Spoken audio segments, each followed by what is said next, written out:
I'm in Salad and I saw The Hangover Part 3. It is directed by Todd Phillips, and this is the third movie of the Hangover trilogy. So this is the final movie, and if you haven't seen this movie at all whatsoever, I will spoil it for you. So we're following Alan. He's doing okay, I guess. I mean, if you define okay as owning a giraffe.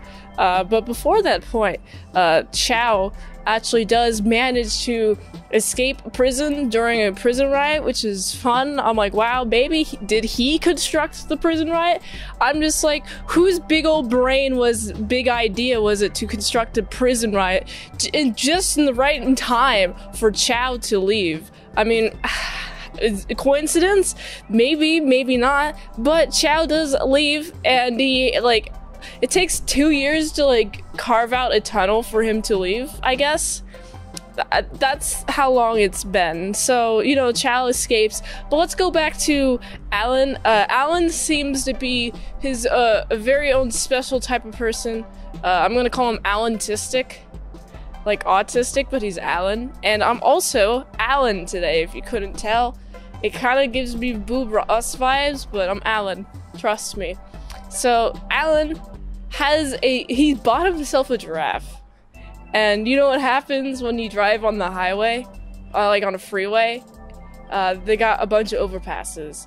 And giraffes are known for having long necks. Typically taller than an overpass, and there's a moment where you see, oh, low overpass. I'm like, oh, that giraffe isn't going to make it. And it doesn't. It gets decapitated. And I found this moment to be hilarious. Alan is like, oh yeah, this isn't totally my fault. I wanted a giraffe. He's even like confronted by his parents, like especially his dad. Hey, you gotta really take responsibility for your own actions. Why are you not being an adult? You're 40 years old. I'm 42 actually. Yeah, like that makes it better, Alan. Like, why do you think that does anything? 42 actually acting like this makes you even more pathetic in my mind. But holy dang dong diggity dang, it's quite. Alan is quite a character. He's like, I wanted a giraffe, and I deserve a giraffe. What was he going to do with the giraffe? Where was he going to keep it? That is my ultimate question. And his dad, after the argument, has a heart attack, and Alan doesn't even witness it. He just puts on headphones and just like starts tuning everything out, and I'm like, Alan, you're not a really good person. How do you exist, Alan? And so now we're at a funeral. Alan's talking about how he misses his dad because he wishes that his mother was dead, but his mother is there. Like, why? Why are you telling her this? I know it's because Alan is autistic. I feel like he's more autistic in this movie than like the other two Hangover movies, just like blatantly so. He refuses to change. He's like, I will never change. I'm awesome. And it's like, no, you're not. I don't like you, Alan. And this is evident when everyone, like all of Alan's friends and family, stages an intervention for Alan because he's off his ADHD medication. And that requires an intervention for, I mean, for some reason, but the some reason being that Alan is kind of, a cannonball is probably the best way I could properly describe Alan, but Alan is like, no, I'm not gonna go. Actually, I will go if the Wolf Gang, which happens to be Doug, Stu, and Phil. That's the three people that Alan really do trust the most, and so they start driving. They start driving towards Arizona, and you know what's on the way to Arizona, by the way? Vegas. This will be important a little bit later. So they're driving down the road, and then they get hit by like a car. I wasn't expecting the car. I was like, oh, what is this happening? A lot of this movie, especially like the beginning part, is just like back to back, like, wait, whoa, what is happening? But it's not like as like back to back as like probably the first few minutes of like everyone discovering what happened in last night in Vegas. what did Alan do this time? That's just kind of what I was thinking, and guess who's actually ramming them so they can get an answer to where Chow is. It is Black Doug and his good old pal Marshall. And I'm just like, hello, Black Doug, you've returned. You're fun. I like you. You're a good one. Where's Chow? He owes us a 22 million, either dollars in gold. And it's wild how Chow managed to steal so much gold from a guy. And now he, like, owes them money. And they're trying to track down Alan because he's the only guy in contact with Chow. And I'm like, man, Chow must not have a lot of friends. He has, like, a lot of, I'd say, surface level connections with humans. He does a lot of cocaine in this movie, but he also does well, in the previous movies, he would just kind of, like, party a lot. And I don't know what he's building, like, with his life. I don't know if he's happy or not. But he definitely isn't happy in prison to the point where he escapes and then owes, like, a ton of money. And Alan is like, all right, I'm gonna hang out with, I'm gonna find Chow. Because they took Doug, by the way. They kidnapped Doug again. What a fun movie. I like this movie. They kidnapped Doug again.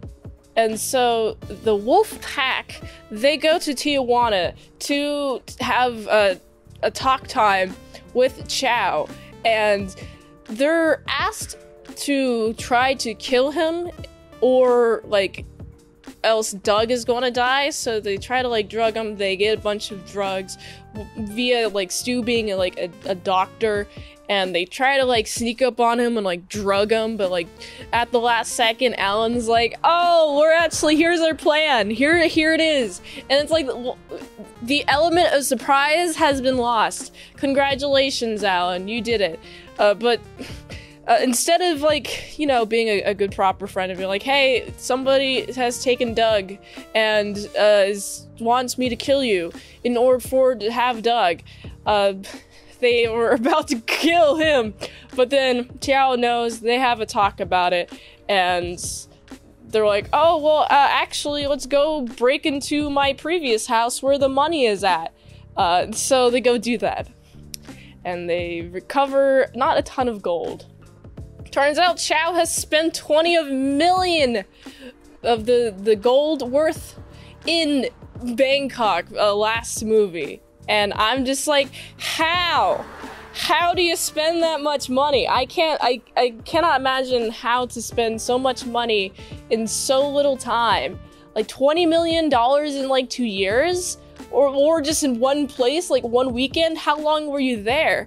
Wow, Chow, like, what big brain deals are you dealing with? There's a whole dealio where you gotta stuff Chow in the trunk. I wouldn't say it's very friendly, how they stuff Chow in the trunk and then they'd deliver it to the guys. By the guys, I mean, like, Marshall and Black Doug. And Marshall, I love the way that he's just like, alright, I'm gonna shoot the trunk, bam, bam, bam, bam, bam, bam, bam, bam, bam. And then, actually, Chow wasn't in the trunk. It's like, where is Chow? And then Chow shoots both of them while their back is turned from the sunroof. And I'm like, I like that scene. Hooray! That's pretty amazing. And Chow, you did it. Good job. You murdered more people. I mean, how many people has Chow murdered? But also, it seems like Chow would, like, really not like them at this point. I mean, why would Chow like them at this point? But he even, like, turns the gun on them. It's like, you were going to murder me. They're in Vegas at this point, and there's a really cool shot, like, while this whole, like, dealio is happening, of just, like, the mountains behind. And I really like this mountain shot. It's very beautiful.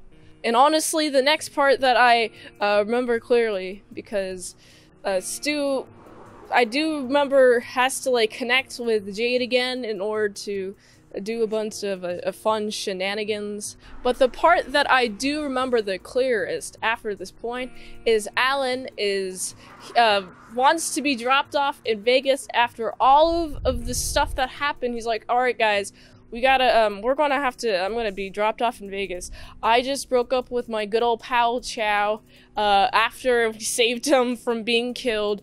Actually, we're gonna have to be, no more friends, because you're a bad influence. Also, hello, Wolfgang, please, the Wolf Pack specifically, please leave me in Vegas. And then he goes inside a store, and it's the woman that he, like, has kissed earlier in the series, and what's super fun is he asks on a date, hey, do you want to go to this place?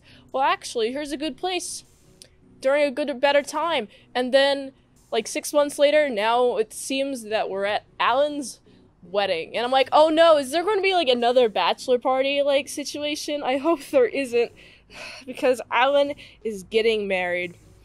Who would have thought that Alan's getting married? And that's pretty much how the movie ends. This movie, the beginning part is very, like, snappy.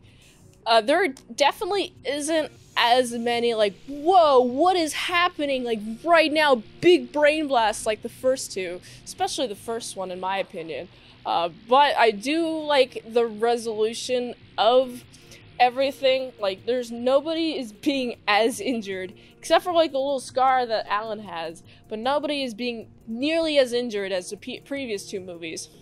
And it's a great way to close the series, to have Alan have a wedding, which is really cute.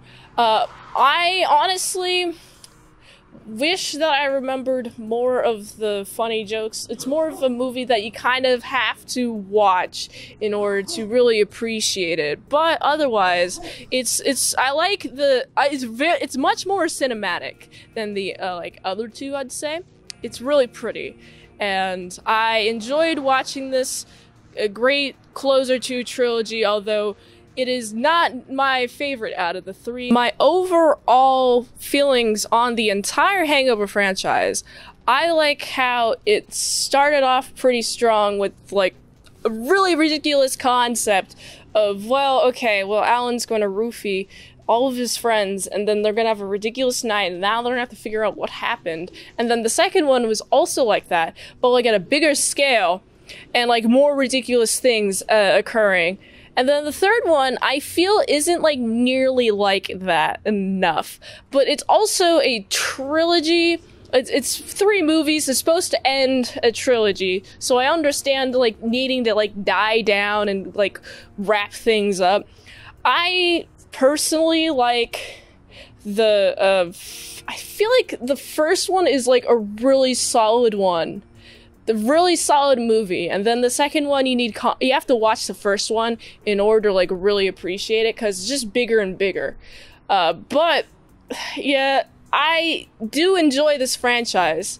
It's funny, everyone is doing a great job, and all the freakouts and all the the insanity, the idea of just what could happen in a crazy night is just, like, wacky things. You could have a tiger and also a baby in the same place, and it's like, how did that get there? And I really like the journey of figuring out what happened that day, and also finding Doug.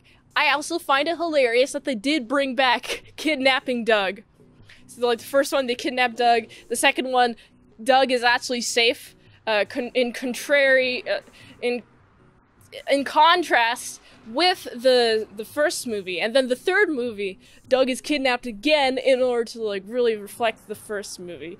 And generally, I find these movies very fine and fun.